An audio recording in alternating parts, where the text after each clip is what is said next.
Mohamed El Mouloud El Ansari, Azul. Vous êtes représentant de la société civile de l'Azawad et vous êtes à Paris depuis quelques jours. Est-ce qu'on peut savoir en fait les raisons de votre présence ici à Paris?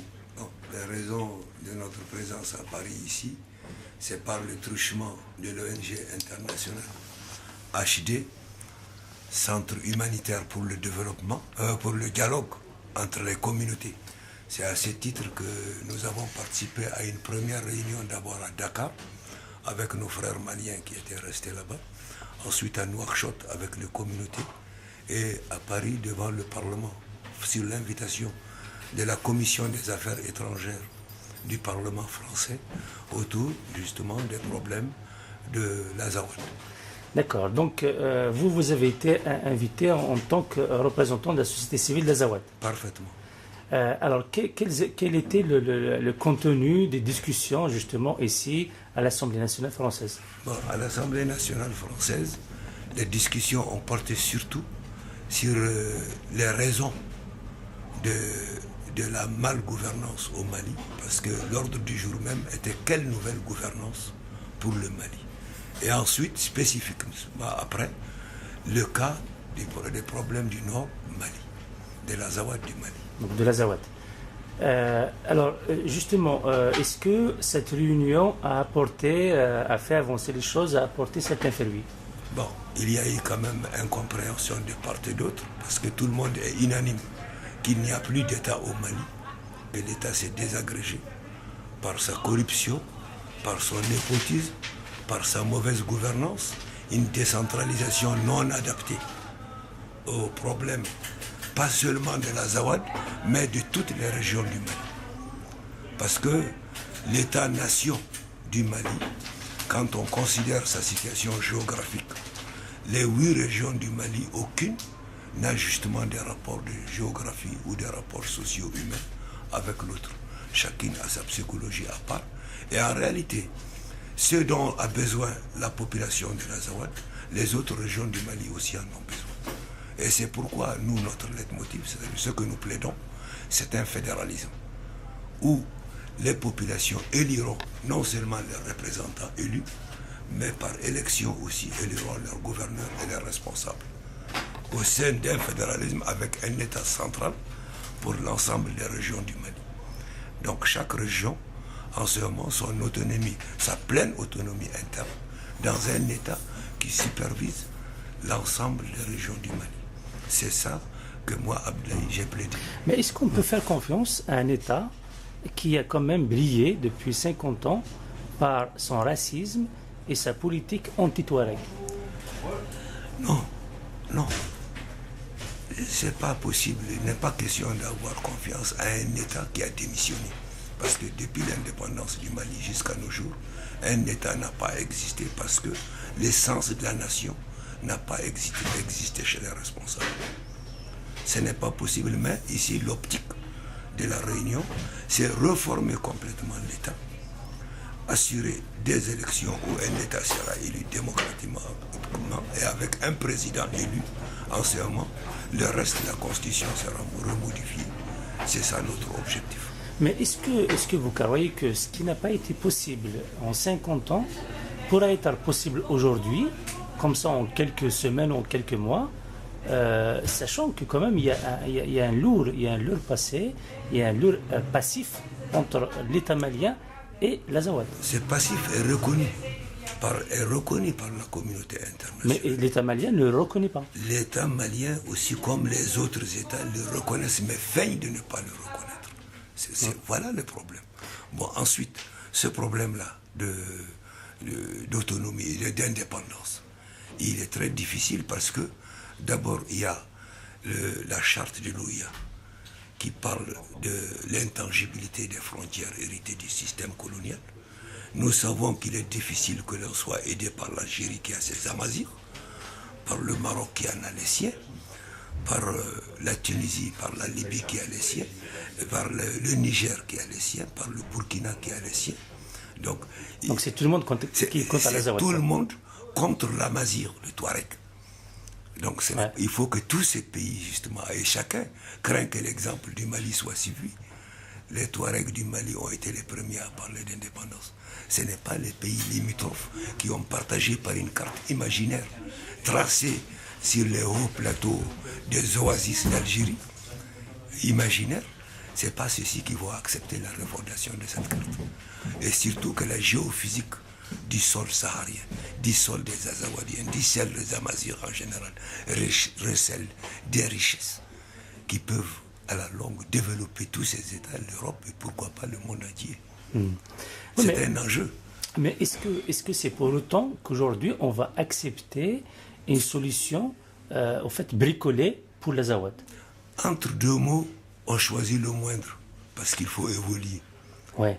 Le monde, l'histoire évoluant peut-être qu'un jour, des siècles, peut-être des années, peut-être des décades, un jour, si les Azawadiens continuent à avoir la même pensée, un jour peut-être ça s'est réalisé. Mais pour le moment, vous, Maghrébiens et nous, du Sahara et nous du Niger, nous du Burkina, on est obligés de choisir entre deux mots le moindre.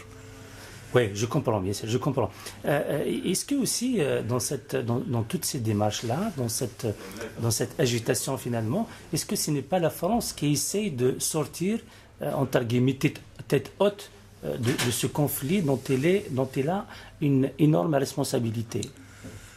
Cette énorme responsabilité avant la France a été endossée par d'autres pays qui avaient parrainé justement des accords anciens avec le Mali.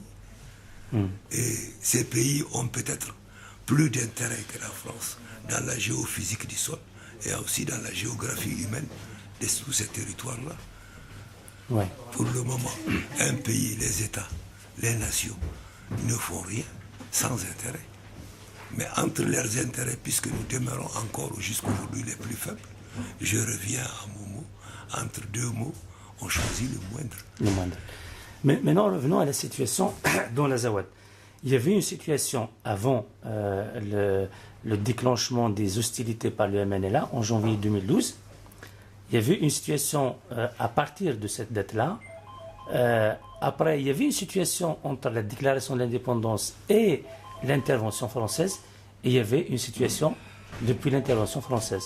Pendant toutes ces étapes, il y a eu des exactions, il y a eu une attitude de l'État malien qui est une attitude à la limite barbare.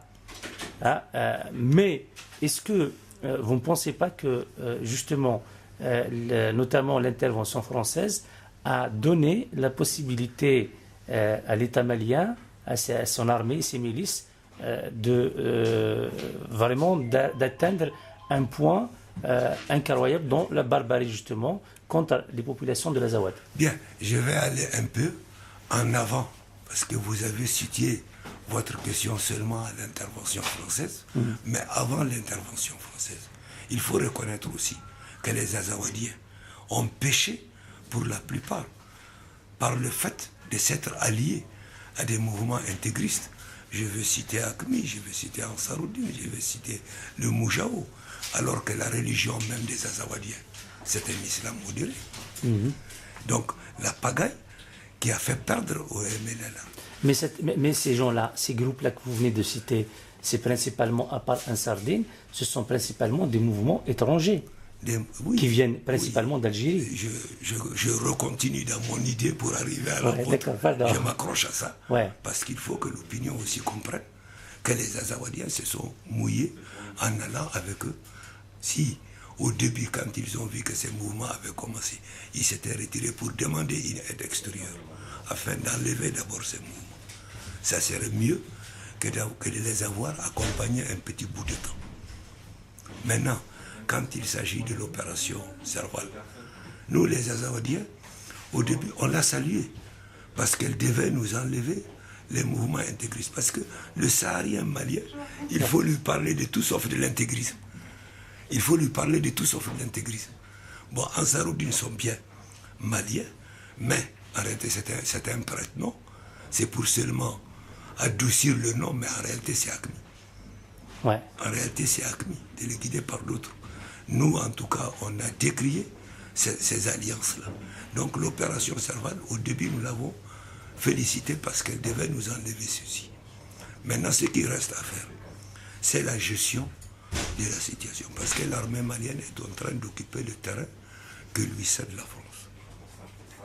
Mais elle n'a pas empêché de commettre les exactions sur les populations.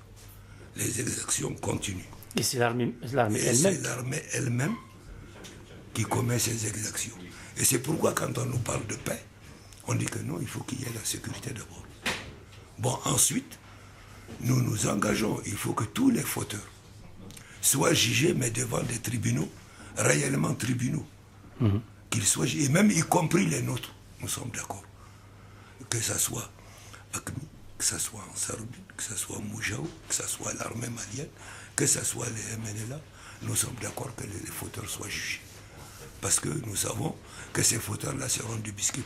Souvent on accuse les MNLA, mais à notre connaissance, on n'a pas vu les MNLA commettre des BV ou des crimes d'ordre international.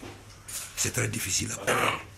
Quelle est la situation actuelle, justement, notamment depuis avril 2012, dans l'Azawad, notamment en matière de réfugiés? Parce qu'il semblerait que beaucoup de Zawadiens ont quitté le territoire. Beaucoup d'Azawadiens ont quitté le territoire, mais tous n'ont pas quitté. C'est seulement peut-être un tiers de la population qui a quitté. Le reste est là-bas, déplacé. Ils ont quitté leur zone, mais ils sont dans les forêts, dans les montagnes. Bon, la situation des réfugiés, je ne connais que celle de la Mauritanie. Nous sommes environ 100 000 en Mauritanie. Ouais. Et là, vraiment, les HCR, les organisations internationales et les ONG, nous n'avons rien à leur reprocher. Elles font le meilleur d'eux-mêmes.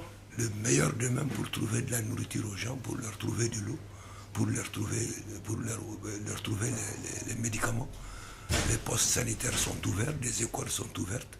Et très sincèrement, même dans la vie, même quand il s'agit de vous-même, il y a souvent des choses qui vous manquent. Mais grosso modo, nous sommes satisfaits des services de l'HCR au niveau de la Mauritanie, très sincèrement. Donc vous n'avez pas d'idée sur ce qui est sur l'état des camps de réfugiés ailleurs? Non, je n'ai pas de nouvelles sur le Burkina ou le Niger ou bien l'Algérie. Mais ce dont je suis comptable, c'est la situation des réfugiés en Mauritanie. Sinon, est-ce que on sait qu'en Mauritanie il y a des camps de réfugiés, on sait qu'aussi au Burkina Faso il y a des camps de réfugiés. Est-ce que les Algériens ont accueilli les populations azawadiennes qui sont réfugiées ou qui ont demandé refuge chez eux? En Algérie. Ouais. Bon, puisqu'il y en a des réfugiés en Algérie, c'est sûr que l'Algérie a accepté de les accueillir. Alors, moi, je ne sais pas justement. Je dis, est-ce qu'ils ont... On parle des réfugiés en Algérie. Donc, c'est que l'Algérie a accepté de les accueillir. Attendez, Sinon... Ouais.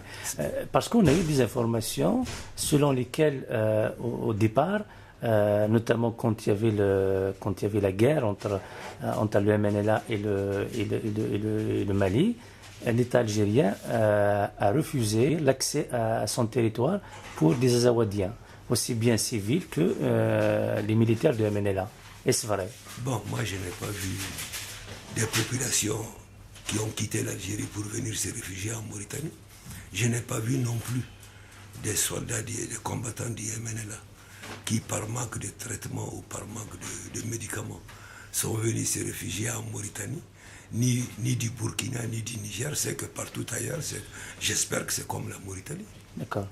Ouais. Oui, je dis ça parce que, bon, il y a des informations qui circulent et selon lesquelles, justement, l'État algérien, les autorités algériennes ont facilité l'accès à son territoire à des combattants d'AQMI ou de Mujao, mais pas à ceux du MNLA. Et je voulais juste... Bon, là, c'est une information que vous me donnez parce que je suis très loin de l'Algérie. Mais ce que je sais, c'est que nous voulons désormais d'autres partenaires pour parrainer nos accords avec le Mali, autres que l'Algérie. Oui, parce que il y a eu quand même une expérience avec les Algériens. Il y a eu une expérience, et une expérience aussi qui ne nous a pas sauvés du tout. D'accord. Donc les accords qui ont été déjà signés et qui ont été faits avec la médiation des Algériens n'ont pas vraiment trouvé solution pour le problème Touareg. Ils n'ont pas trouvé solution parce qu'ils n'ont pas tous été appliqués. Ils n'ont pas été appliqués. Ouais, d'accord. Donc là récemment aussi, il y a la Commission européenne qui a décidé, en tout cas qui a promis, de donner à l'État malien une enveloppe de plus de 3 milliards pour l'aider au développement. Alors que pensez-vous de cette aide? Est-ce que vous pensez que cette aide, s'il n'est pas assortie de contraintes et de conditions, ira vraiment au développement, notamment de l'Azawad? À mon avis, si c'est pour le développement de l'Azawad, il serait bon que ces fonds soient gelés en attendant que l'ordre soit rétabli dans l'Azawad et que les élus de l'Azawad soient associés à la gestion de ces fonds. Ouais. Sinon, ils risquent d'être détournés avant que l'ordre ne soit rétabli. Comme d'habitude. Mais est-ce que vous pensez que honnêtement, des élections dignes de ce nom peuvent être organisées, avoir lieu dans les mois à venir? Bon, là aussi, c'est un choix. C'est un choix politique. Est-ce qu'il faut traiter avec un président de transition qui n'est pas légalement assis, qui est assis sur un accord tacite entre les États et le peuple? Ou alors élire un président dont la signature sera valable, qui va réformer la Constitution, qui va nommer un gouvernement établi pour vraiment aller à certains accords. Parce que l'expérience, le pacte national a été signé par ATT, Amadou Toumani Touré, pendant qu'il était président de transition. Il l'a passé à Alpha, qui ne l'a pas du tout appliqué. Qui l'a clochardisé, disons. Et ensuite, lui-même, il est revenu au pouvoir légalement élu, mais il a prostitué le pacte. Au lieu d'appliquer le pacte, il a créé des milices pour contraindre les Azawadiens, des milices arabes, des milices Gandako Isora, des milices ISO, pour combattre justement les Azawadiens, au lieu d'appliquer le pacte national. C'est pourquoi nous voulons cette fois-ci que ça soit signé par un président légalement élu, avec le parrainage justement de la France et des organisations des Nations Unies, pour que ça soit plus valable. Justement, en parlant de milices, en parlant d'autres groupes de l'Azawad, que pensez-vous du mouvement arabe de l'Azawad?